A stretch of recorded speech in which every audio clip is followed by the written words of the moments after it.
Okay, up next we've got William Morris at the SBC Barcelona Summit from Sporting Solutions. Sporting Solutions, they've gone through a transformation. They've joined French giants, FDJ. Can you talk about that transition? So I've only been with the business for 3 months now, so I'm essentially part of that transition. And I think I've joined the business at a particularly exciting time as we come to the end of that transition period. So FDJ came in and bought the business, made quite a few changes, but the biggest impact of that has been seen with the merger of the FDJ technology stack with the Sporting Solutions risk and pricing models and our own tech. And that's created a very powerful business. We continue to grow. We're looking at strategic partnerships as a method for growth. We're looking to expand on our existing customer base, do more with that base. My role as head of business development, that involves doing more with both our existing clients and looking for new opportunities around the world, as we are very much a global business. And where does Sporting Solutions fit into FDJ's overall enlargement since becoming independent from the French state, but also in the build-up of its kind of B2B vision as a new vertical? So we are very much FDJ's international sportsbook arm. FDJ still have an international business headquartered in France, but that's very lottery focused. So we are two sides of the business there, if you like. Representing FDJ internationally is interesting.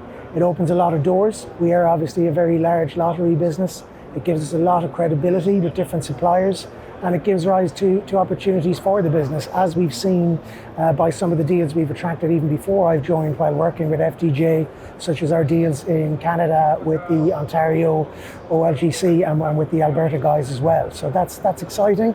And it's interesting to be part of such a big machine while still being slightly remote from that, and that we're very much headquartered in London, and it feels very much like a British business at the same time. Okay, good to hear.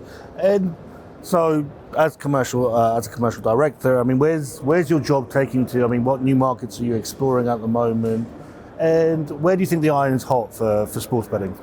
So the issue I have at the moment is that I'm picking up quite a lot of the new opportunities myself, because we're trying to build a team, and it can be challenging to attract the right level of talent at the moment. It seems that everybody is hiring. There's a bit of a boom going on in gambling, despite the various regulatory headwinds we're seeing in different parts of the world. We're both very much part of a thriving industry, Ted, as you know. In terms of opportunity, there's opportunities domestically with our UK and Ireland, both within our existing customer base and with the wider market. There is opportunity in continental Europe. I think there's business to be done in Spain, where I spent a lot of time in some of my previous roles. Again, despite regulatory headwinds there, that market continues to mature. I think it's exciting. We're doing quite a bit at the moment in Italy, but we feel there's the capacity to do more.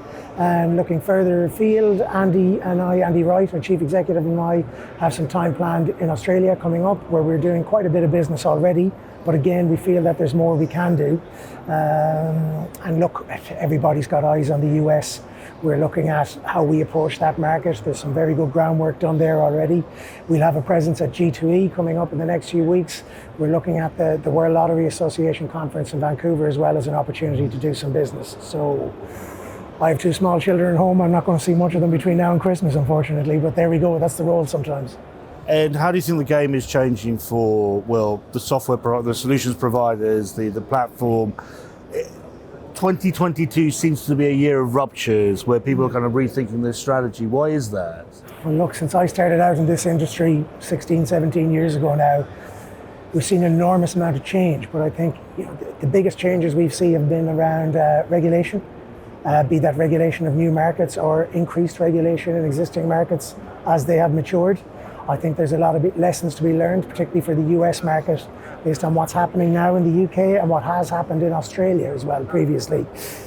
Everywhere is different. I think the other big change that I've seen in my time in the industry is significant consolidation among particularly those tier 1 operators. So it's gone from being a diverse spread of operators doing different things to people wanting to do global deals at the very highest levels. You're dealing with monsters now that you weren't previously. And that's a challenge for suppliers across the board. There's obviously been some supplier consolidation as well. We're part of that with the merger of FDJ Gaming Solutions and Sporting Solutions. More of that is probably on the horizon, bigger suppliers dealing with bigger operators. But look, there's opportunity for everybody. If your product is good enough, if you've got access to the data, it's probably something else worth mentioning is the cost of official data, cost of data feeds. That's a big battleground at the moment as well. But if you've got access to that data, you've got good products to layer on top of it, you can make a difference to margin, you can prove that you're making a difference to people's margin, as we can. There's always going to be opportunity for you in the market, regardless of the scale of operator you're dealing with. Everybody wants to be dealing with the tier ones.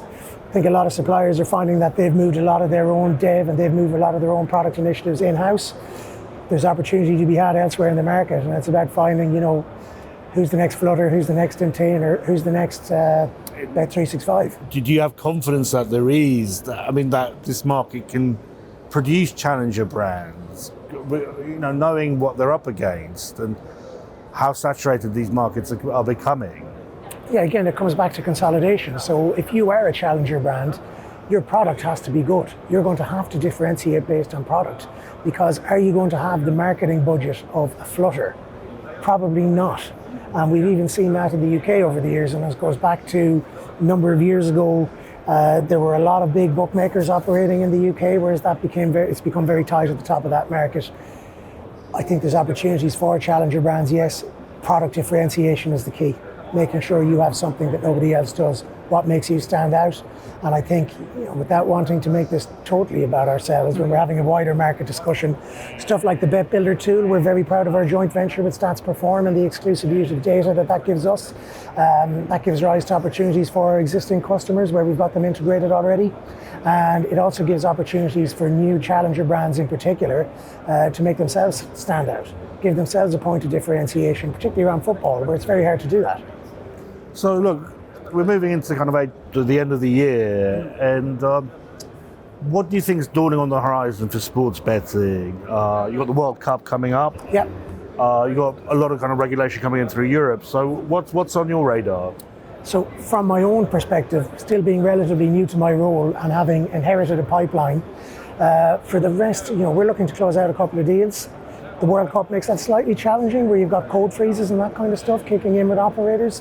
That slows down integration. That's a problem for everybody. You can generally find common ground on commercials, but integration tends to present a separate challenge. Again, everybody's roadmap is full, and again, that brings me back to, have you got a good enough product to skip the queue there in that regard? For the next few months, for me, it's about prospecting. We are preparing to be a bigger business than we currently are in 23, 24, and 25. Certainly Andy Wright's view on where we need to be, he's made that very clear where he expects us to get to, and it's down to me and the rest of the team here to deliver that. So like I said, quite a lot of travel on the horizon, quite a lot of conversations to be had, and trying to turn those into something substantial that we can convert into deals over the next 3 years. That's where I'm at. Well, you're going to have a very busy Christmas. Thanks very much, Ted. Yeah, it'd be nice to spend a bit of time at home. There we go. All right.